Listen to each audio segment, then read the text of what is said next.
to support the platform just in case anything like this happens again, you can do it by way of PayPal, Patreon, Cash App, and also by the Anchor. And you can also further support the platform by way of going to the Teespring store or the shoe store that is located in the comment section below.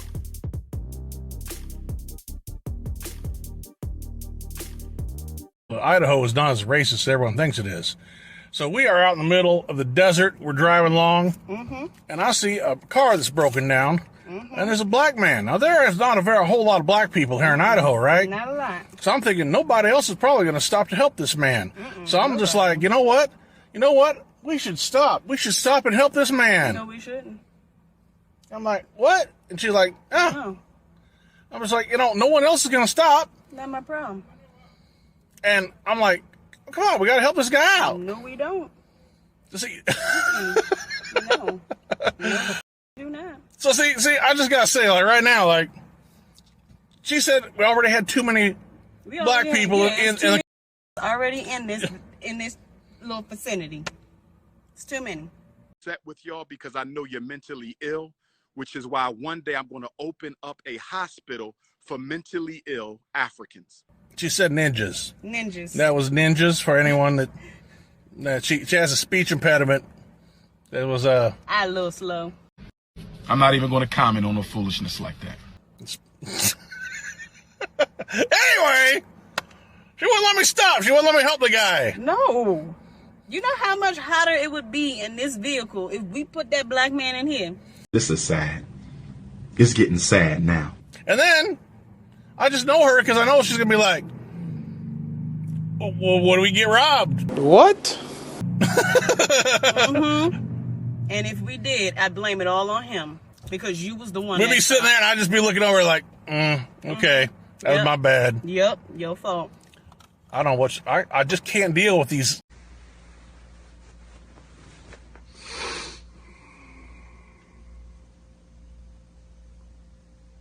racists. These racists over here. Racist people out Racist. here. Tell me about it. They just rude. Just disrespectful. Now what she doesn't know, we're driving back the same way. If he's still there, I'm stopping. He can try. I'm stopping. I'm gonna push the gas pedal.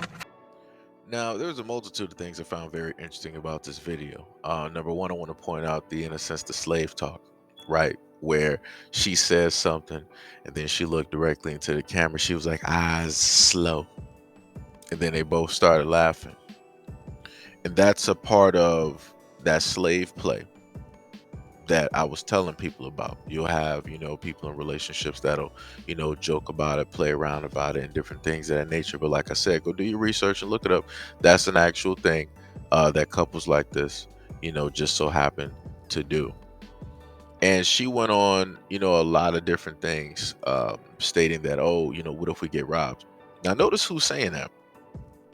It ain't it's not the man that she's with that's sitting up there saying that. That's her saying that. That's her putting up that stereotype that that's all black men do. We are criminals.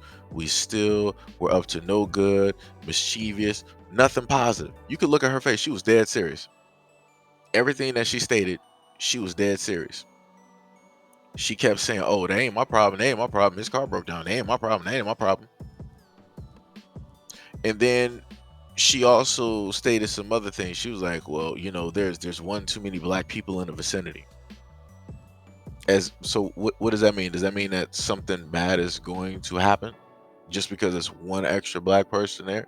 It just means that something negative just has to happen. And then she wanted to go into the fact, oh, there's one too many black people in this car. Like if you put another black person in here, it's going to be very hot. What?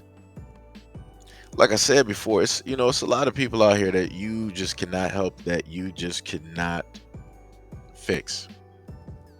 And the most oddest thing, right, is that this woman who is with her preference, right, she is happily with her preference, and she is in a sense still fearful of black men, or still putting out that type of information or energy directly out there, because for what I understood, is that whenever people end up getting their preferences, and specifically women, once women get their preference, right, that person exudes dominance, exudes masculinity, exudes strength, exudes protection.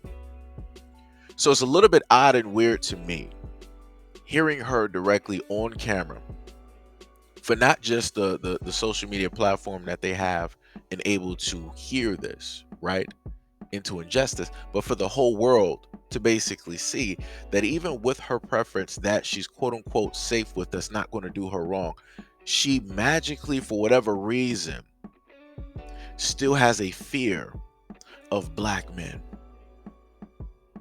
That's very odd to me, because from what I understood from women is that once a woman secures in getting the guy, right, that is good for her, that she can relax. There's no need in a sense for defenses to be up, because she has that protection. She can be herself. She can be 100% comfortable, because she knows that if anybody were to potentially show up or try something, that man that she's with is going to step up and show up.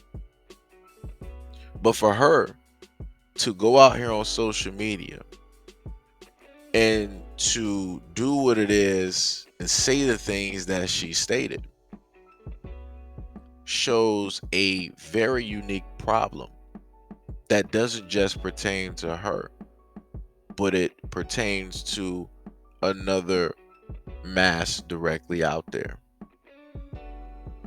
And this is the main thing that I state with social media and things like this, and how dangerous it is, because you don't know specifically where any of this information is going to go. You don't know specifically who it is that you're talking to. And the main thing that you're doing is stating the exact same things, right, that her preference, the people that are linked to her preference, have stated historically about black men all over the world, right? You got the greatest of the greatest basically stating how dangerous black men are, right? How unintelligent black men are, how uncontrollable black men are, how emotional black men are, how primitive black men are. And here you go, seeing somebody with the same skin complexion repeating all of those negative things and pushing it out there to the world. And the main thing I try to make people understand is, one thing if you got her preference saying it, but it's a whole nother ball game when you have somebody that is reflective of that black man saying those things. Because people might side eye the preference saying it, right? But when it comes to her saying it, it's like, oh, well, if she's saying it, she's reflective of them. She's roughly the same color. She should basically have the experience. She more than likely lived amongst them. So everything that she's saying has to be true. Nobody's going to question. Nobody's going to doubt. Nobody's going to try to get more information about her experiences. They're just going to take her word over anything else. And they're going to carry her words and internalize those words. So then when they step outside of social media, when they step outside of their home and they see a black man, they're going to think about her video. They're going to think about what it is that other black women have sat up there and stated. But, like I said before, people will roll up to deflect and say a variety of things that, in a sense, probably have nothing to do with this video and how it is that, this whole conversation was taking place. So, like I said, it is what it is.